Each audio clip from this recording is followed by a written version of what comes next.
Good morning dear students. पिछली class में हमने पढ़ा था फेजेस क्या होते हैं। आज की क्लास में हम देखेंगे कंपोनेंट्स और डिग्री ऑफ फ्रीडम क्या होता है, जिससे कि कंप्लीट फेज रूल बनता है। ठीक है, हमने सबसे पहले देखा था कि फेज रूल क्या होता है, that is F is equal to C minus P plus two. Willard गिव्स ने ये रूल दिया था 1876 में। इसके बाद हम डिफाइन कर चुके हैं लास्ट क्लास में पी क्या होता है, फेजेस क्या होते हैं। आज की क्लास में हम देखेंगे सी, दैट इज कंपोनेंट्स क्या होते हैं। कंपोनेंट्स को हम इस तरह से डिफाइन कर सकते हैं, that is the minimum number of required chemical constituents using which composition of all the phases can be defined. किसी भी सिस्टम में जितने भी फेजेस हैं उन सभी की कंपोजिशन को जिस तरह से केमिकल कंपोजिशन के थ्रू हम डिफाइन कर सकते हैं या एक्सप्रेस कर सकते हैं उसे कंस्टिट्यूएंट्स कहते हैं। ठीक है, उसे ही कंपोनेंट्स कहते हैं, सॉरी कंस्टिट्यूएंट्स नहीं कंपोनेंट्स कहते हैं। जैसे कि हमने पिछली क्लास में बहुत सारे एग्जाम्पल्स लिए थे जिससे हमने फेजेस को समझा था। हमने एग्जाम्पल लिया दो मिसिबल लिक्विड्स के फॉर्म में, जैसे कि हमने वाटर में अगर हमने अल्कोहल का सोल्यूशन ऐड किया, वो वाटर में अल्कोहल का सोल्यूशन ऐड करने पे फेजेस तो वन ही होते हैं क्योंकि वो था कंप्लीटली मिसिबल, दोनों मिलके होमोजीनियस सॉल्यूशन बनाते हैं। तो सॉल्यूशन तो होमोजीनियस है but it is having two composition, it is having two components. Components दो कैसे होंगे, वाटर का फॉर्मूला H2O एंड अल्कोहल का फॉर्मूला जो होगा वो that is C2H5OH, ethyl alcohol. तो इस तरह से फॉर्मूले दोनों के अलग अलग हैं, केमिकल कंस्टिट्यूएंट्स दोनों के अलग अलग हैं। तो that is having only one phase but is having two components. इसके पास फेजेस तो एक ही होंगे लेकिन कंपोनेंट्स दो होंगे क्योंकि इसमें दो केमिकल कंस्टिट्यूएंट्स की मिक्सिंग की गई है। इसके बाद हम और एग्जाम्पल जिसमें हमने देखा था कि वाटर इक्विलिब्रियम में है अगर आइस के साथ, water in state of ice और solid state, water in liquid state that is H2O and water in gaseous और vapour phase that is also H2O। तो वाटर चाहे वो किसी भी स्टेट में हो, सॉलिड में हो, लिक्विड में हो या गैसियस स्टेट में हो, तीनों स्टेट्स में अलग अलग स्टेट्स में पाए जाने के कारण फेजेस तो उतने होंगे जितने की स्टेट्स हों इसकी। जैसे कि सॉलिड, लिक्विड, गैस, तीनों अलग अलग फेजेस हमको दिख रहे हैं, तो इट इज हैविंग 3 फेजेस। लेकिन इन तीनों फेजेस के बावजूद भी वाटर को एक्सप्रेस करने के लिए हम एक ही फॉर्मूला यूज करते हैं, that is H2O only. Water in solid state is also expressed by H2O, water in liquid state is also expressed by H2O and water in gaseous state is also expressed by H2O। So here phases are 3 but it is having only one component because water is expressed by H2O only whether it is in solid state, liquid state or in vapor phase। एक और example हम लेते हैं, अगर हम water में sugar की addition करते हैं, वाटर और शुगर एक दूसरे में अच्छी तरह से मिसिबल हो जाते हैं, अच्छी तरह से घुल जाते हैं।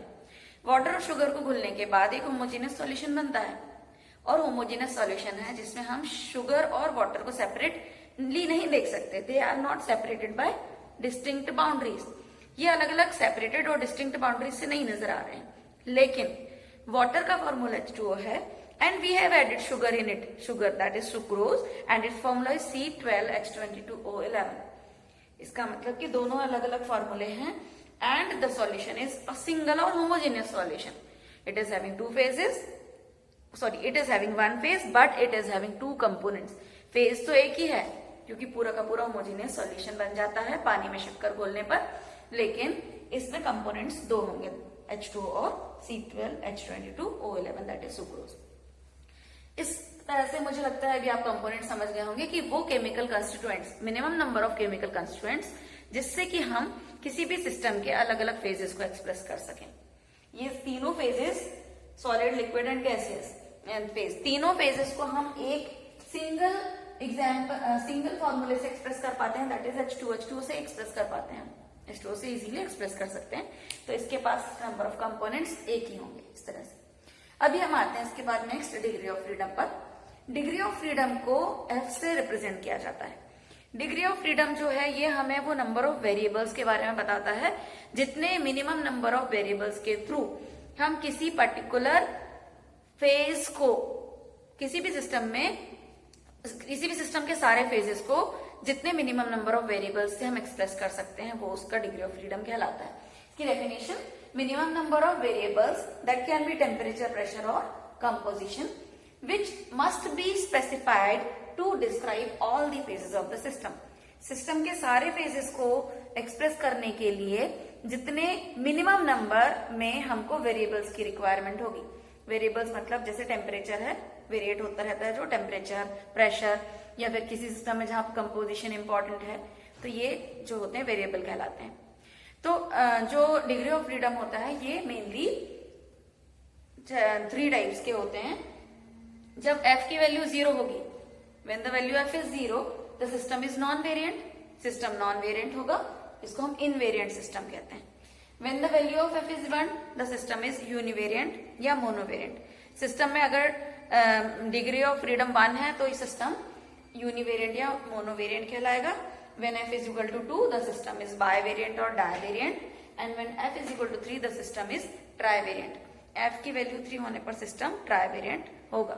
तो f की वैल्यूज जो होती हैं ये डिपेंड करती हैं नंबर ऑफ वेरिएबल्स जिनसे किसी भी पर्टिकुलर सिस्टम के डिफरेंट फेजेस को एक्सप्रेस किया जा सके।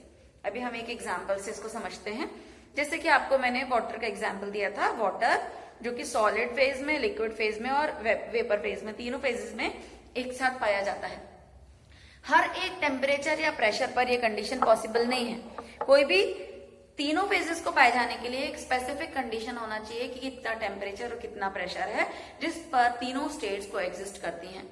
तो वो टेम्परेचर और प्रेशर, जैसे कि यहाँ पर अगर हम वाटर की बात करें, when water is in all the 3 states simultaneously, water तीनों स्टेट्स में एक साथ पाया जाए, उसके लिए टेम्परेचर जो होता है that must be 0.0098 degree Celsius and pressure must be 0.006 atmospheric pressure। ये कंडीशन होना चाहिए वाटर के तीनों स्टेट्स में पाए जाने के लिए।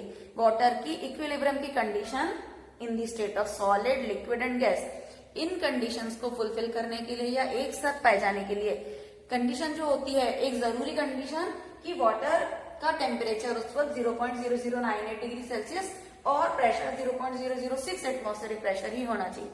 अगर इन दोनों वेरिएबल्स में से किसी भी एक वेरिएबल में कुछ भी चेंजेस किए जाते हैं, मान लीजिए हम टेम्परेचर को थोड़ा सा बढ़ाते हैं, 0.0098 डिग्री सेल्सियस से अगर हम टेम्परेचर को थोड़ा सा इंक्रीज करते हैं, टेम्परेचर इंक्रीज होने से हमारा जो आइस है that can be melt, ice melt हो जाएगा और वहां पर हमको 2 स्टेट्स ही दिखेंगी, वेपर फेज और लिक्विड फेज। अगर हम टेम्परेचर को डिक्रीज करते हैं, टेम्परेचर को डिक्रीज करने से जो वेपर्स हैं वो कंडेंस्ड हो जाएंगी, तो भी हमें 2 स्टेट दिखेंगी, लिक्विड एंड सॉलिड। और अगर हम टेम्परेचर को अगर हम प्रेशर में चेंजेस करते हैं तो इसके कारण भी कोई भी तीनों में से किसी भी एक स्टेट में चेंजेस आ सकते हैं, वो स्टेट हमसे जा सकती है, उस सॉल्यूशन में से डिमिनिश हो सकती है। तो इस तरह से अगर हम बात करें कि when we can see all the 3 states simultaneously और इन इक्विलिब्रियम, तीनों स्टेट्स के solid, liquid and gases state में वाटर के पाए जाने के लिए सिर्फ एक ही कंडीशन है कि जब टेम्परेचर और प्रेशर ये फिक्स हो, टेम्परेचर 0.0098 डिग्री सेल्सियस हो और प्रेशर 0.006 एटमॉस्फेरिक प्रेशर हो। इस कंडीशन को लाने के लिए हमें डिग्री ऑफ फ्रीडम 0 होगा यहाँ पर, क्योंकि हम किसी भी वेरिएबल को वेरिएट नहीं कर सकते। जो टेम्परेचर, प्रेशर जो कि वेरिएबल्स हैं, they can not be variated in this condition. इनमें किसी में भी हम चेंजेस नहीं कर सकते। अगर हम किसी भी वेरिएबल में चेंज करेंगे तो हमारी स्टेट्स जो हैं, फंक्शन या जो 3 फेजेस एक साथ को एग्जिस्ट कर रहे हैं, उनमें से कोई भी फेज हमसे मतलब उसमें से सिस्टम में से डिस्ट्रॉय हो सकता है, डिमिनिश हो सकता है, हट सकता है। तो तीनों फेजेस एक साथ पाए जाएं, इसके लिए हमारे पास दोनों टेम्परेचर एंड प्रेशर दोनों वेरिएबल्स को फिक्स रखना होगा। So we can say that there is 0 degree of freedom. Degree of freedom 0 है क्योंकि कोई भी वेरिएबल हम वेरिएट नहीं कर सकते। That is only one condition of existing all the 3 phases of water together.